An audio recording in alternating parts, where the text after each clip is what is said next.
Selamat sejahtera, nama saya Ronald Rajendroni, nomor matriks BP 23110295. Dan untuk tugasan video kumpulan kali ini, saya akan menerangkan tentang bagian 1, yaitu cara untuk memindahkan ataupun ekspor data dari Excel ke dalam SPSS.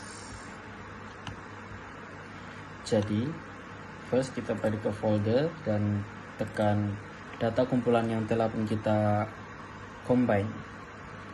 Data-data ini adalah data-data yang kami dapat daripada tugasan individual 1 dari setiap ahli kumpulan kami, dan data yang telah terkumpul bagi kumpulan kami adalah sebanyak 69. Jadi cara untuk memindahkan data dari Excel ke dalam SPSS adalah kita pergi ke SPSS, pergi ke bagian file,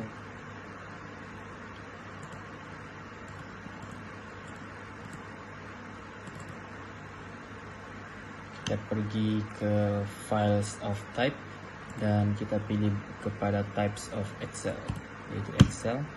Dan di sini kita dapat lihat data kumpulan yang telah kita combine dalam bentuk Excel ada dalam SPSS.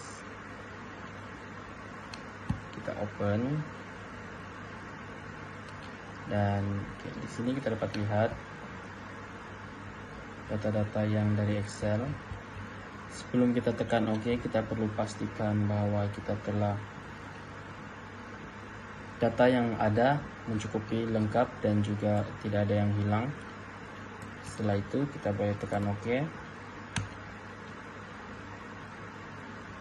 Dan ini dia data-data dari Excel kita telah pun dimasukkan ke dalam SPSS. Dan kita boleh pastikan bahwa data-data yang semua yang ada mencukupi dan tidak ada data yang hilang. Jadi itu sahaja bagi bagian 1. Sekian, terima kasih. Nama saya Michelle Matius, nomor metrik BP 23160549. Hari ini saya akan terangkan bahagian cleaning data. Untuk step yang pertama, kita akan tekan analyze, pergi ke descriptive statistik dan tekan frequency, and then select variable, set ini nama university, and then tekan OK.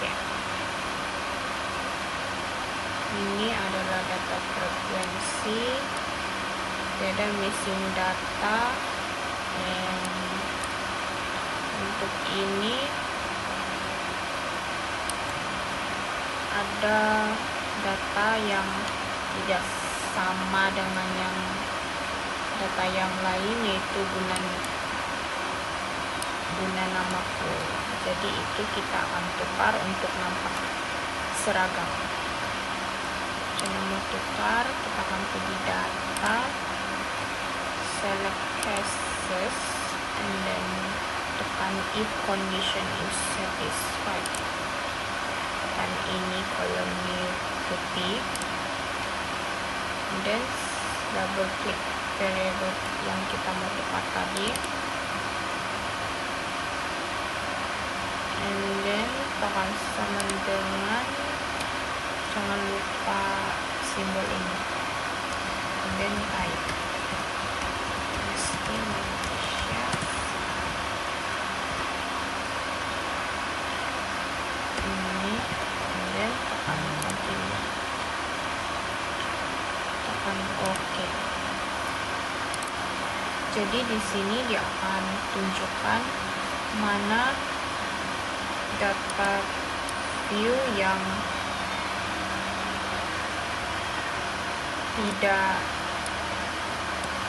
perlu ditukar, yaitu yang ini ada 5 data. Jadi kita perlu tukar untuk kasih seragam dia.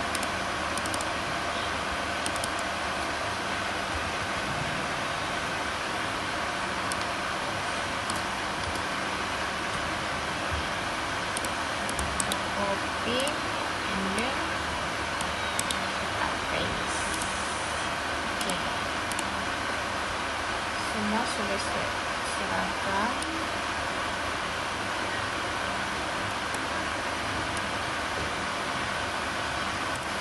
Jadi kita akan buat cleaning data ini ikut step yang sama juga menggunakan variable yang lain. Halo, nama saya Kak Chandra Lesson, dan hari ini saya akan menunjukkan cara untuk kita menggabungkan pemberi ubah yang baru menggunakan versi SPSS. Jadi langkah yang pertama yang perlu kita buat adalah kita masuk ke bagian SPSS ini dan pastikan kita sudah ada data, dan ini adalah data yang sudah kami kumpul, dan kami mempunyai sebanyak 68 data lah. So langkah yang pertama yang perlu kita lakukan adalah kita masuk ke bagian transform, kita tekan create variable, dan selepas itu di bagian target ini saya akan tulis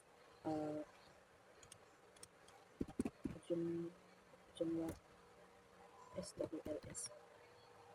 Oke, selepas sudah tulis di bagian target variable, kita masuk di bagian function group, dan kita scroll ke bawah sampai kita nampak statistical, dan kita tekan di bagian bawah sekali ini kita tekan sum, dan tekan yang ini, dan pasti di bagian numeric expression dia akan keluar macam ini lah. So ini kita padam saja dulu, dan kita akan cari SWLS 1 sampai SWLS 5 lah, saya akan dari SWLS sampai 5 saja. Oke, sebagai contoh ini item dia saya akan masukkan ke dalam bagian item SWLS ini, saya akan masukkan ke numeric expression.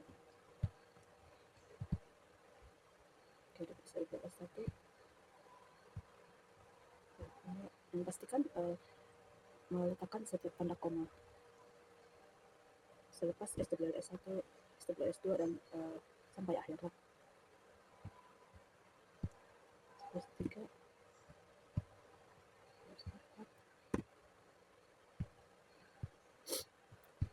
dan tanda soalnya kita beri padanya.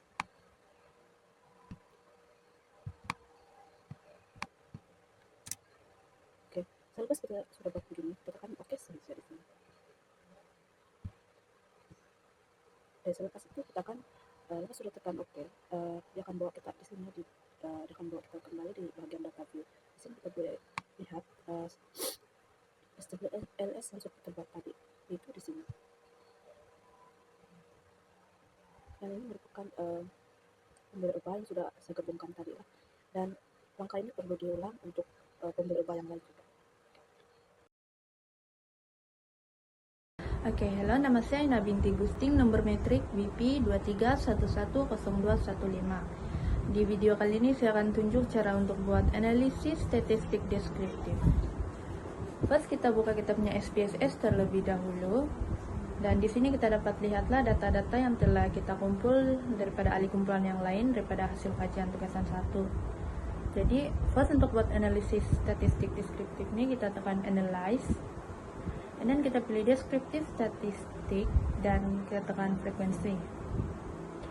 And then di sini kita pilih variable yang kita mau analisis, contohnya umur, jantina, nama university, program pengajian, tahun pengajian, dan fakulti.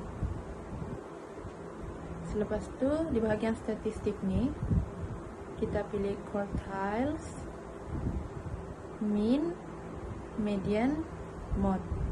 Di bagian dispersion kita tik standard deviation, variance, minimum, dan maximum. And then kita tekan continue. Di bagian charts kita pilih bar chart dan kita pilih percentage di chart value ini. Dan kita tekan continue dan kita tekan OK. Terus kita tunggu beberapa saat untuk dia proses.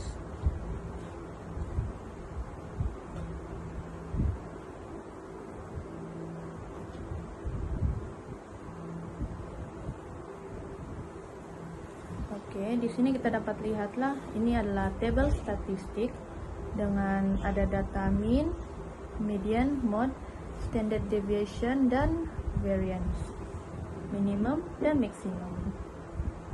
Lalu di sini kita ada frequency table bagi setiap variable tadi, yaitu umur, jantina, nama university, program pengajian, tahun pengajian, dan fakulti. Seterusnya kita ada bar chart, di mana bar chart ini dia menunjukkan percentage bagi setiap variabel tadi.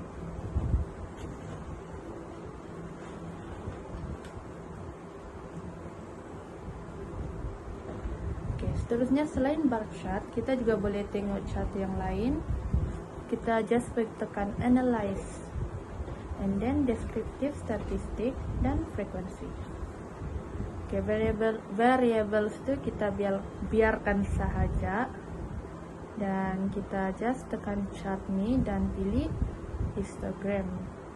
Kita tik show normal curve on histogram and then continue. Kita untick display frequency table sebab kita sudah ada frequency table tadi, and then kita tekan OK. And then kita tunggu lagi beberapa saat. Di sini dia ada tunjukkan juga tabel untuk statistik, dan ini adalah histogram bagi setiap variabel yang diproduce. Ada umur, jantina, dan tahun pengajian. Sebagai contohnya bagi umur nih, kita nampak di tepi histogram chartnya dia ada tunjuk nilai mean, standard deviation, dan jumlah. Dan itu saja daripada saya. Sekian, terima kasih. Oke, halo, nama saya Ena binti Gusting, nomor metrik BP 23110215. Oke, di video ini saya akan menunjukkan dan menerangkan cara untuk menganalisis one-way ANOVA dengan menggunakan SPSS.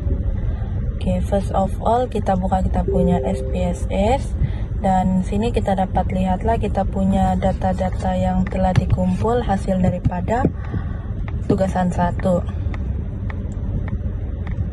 Oke, mula-mula kita tekan analyze. Lepas itu kita pilih compare mean and proportions, dan kita cari one-way ANOVA dan klik dia.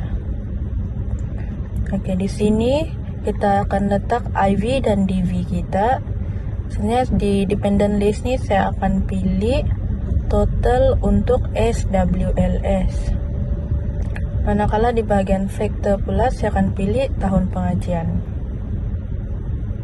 Baik. Oke, sebelum tekan OK, kita pergi post hoc terlebih dahulu dan kita pilih Tuki, dan di bagian equal variance not assume kita pilih games whole, dan kita tekan continue. Di bagian option kita pilih descriptive di bagian statistik, dan homogeneity of variance test. Means plot pun kita tik juga dan kita tekan continue. Nah, kita tekan OK. Lalu kita tunggu beberapa saat, dan inilah dia hasil output one-way ANOVA yang telah terhasil.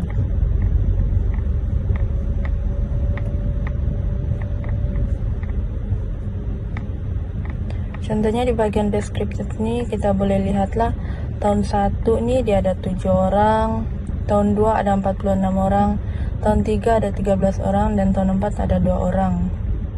Selain jumlah dia ada juga tunjukkan nilai mean, standard deviation, standard error, lower bound, upper bound, minimum, dan maximum.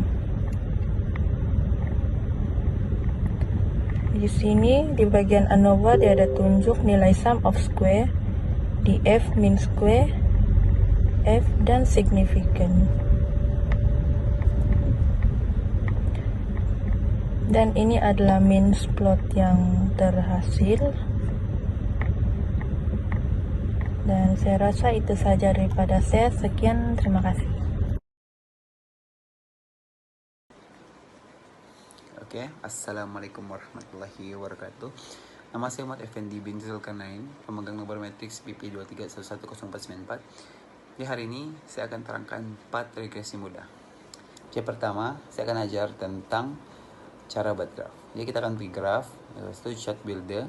Nah, ini tekan OK aja. Oke, sini saya akan ajar, kita akan pilih gallery. Lepas itu cari scatter atau dot. Di sini saya akan ambil scatter plot, tarik letak sini. And then untuk sini dia akan ada set color, set size, filter, x-axis dan y-axis. Jadi untuk x-axis ini saya akan gunakan jumlah keseluruhan SWLS. Tarik juga letak sini. Lepas itu untuk y-axis saya akan guna CLLS. Sini. So, oke. Ini cara ubah dia punya scatter plot. Saya double klik dia punya tekan sini interpolation line. Ini X, ini pun X. Stop sini, dia akan keluar sini. Dia tidak hilang, dia akan sini. Oke, kedua saya akan ajar contoh kedua, sama juga chart builder. Tekan OK. Sini saya ubah yang ini aja. Ini buang. Lepas itu masukkan extravisi. Tarik ke sini. Oke. Ini sama juga, double klik. Course ini kita akan ambil ini. Add interpolation line. Nih. Kan, oke, keluar. Boleh aja awal mau ambil ini, kalian ubah lah. Ini pun contoh kita mau ambil ini, akan ubah. Tapi kita akan ambil straight. Oke. Contoh kalau kita mau ubah, tekan step, apply. Kita ubah lah nanti. X, dia akan hilang. Dia ada di sini. Oke. Next, saya akan ajar regression. Kita akan ambil linear. Sini untuk dependence kita akan gunakan x-axis. Itu tadi kita ambil jumlah keseluruhan SWLS. So untuk block of fund nih kita ambil ini. So untuk part sini jangan lupa kita akan tekan descriptive, confidence level interval pun tekan, bin ni pun tekan. Oke. Itu continue. Plot pun oke, untuk Y kita akan guna Z, kita akan guna ZRESID untuk Y. Untuk X kita akan gunakan ZPRED. So ini histogram, kita right, normal probability plot pun kan. Next. Oke, lepas itu yang lain biar aja. Lepas itu akan oke. Dia akan keluar begini. See. Oke. Next. Sama juga analyze, saya akan ajar untuk yang kedua punya. So kita akan tekan regression. Kita pergi linear. Ini ubah ini aja. Sebab dia punya depend sama. Kita akan tukar ini aja. Jadi ambil extravisi, masukkan. Statistik ini sama, begini aja. Kita akan guna confidence level interval, jangan lupa tekan. Descriptive pun jangan lupa. Determine Watson pun jangan. Oke. Lepas itu untuk plot ZRESID untuk Y dan X untuk ZPRED. Histogram normal probability plot tekan. Oke, sama. Oke, dia akan keluar begini. Jadi untuk bagian ini kita plot sama aja, boleh ubah. Tekan double klik, keluar, ambil ini, terus dia akan ubah. Sama juga untuk part yang di atas tadi pun ada ini. Ini pun double klik, ubah aja. Oke. Sini dia akan ada output yang apa yang kita buat tadi, dia akan keluar sini, dia akan kumpul, dia akan keluarkan sini. Output tadi ada ini, dia akan bagi descriptive statistik untuk regression, correlation, dia akan bagi variable intent remove, model summary, ANOVA, coefficient sama visual statistik. Lepas itu untuk ini dia akan bagi histogram, yaitu dependence variable jumlah keseluruhan SWLS. Lepas itu normal PP plot of regression, yang itu tadi normal probability, dia akan keluar begini. Lepas itu kita ada scatter plot. Jadi di sini tengok coefficient. Kalau coefficient dia kurang dari 0,5, dia akan keluar. Maksudnya dia akan coefficient. Maksudnya dia akan signifikan. Jadi itu saja untuk part regresi mudah. Terima kasih. Bye.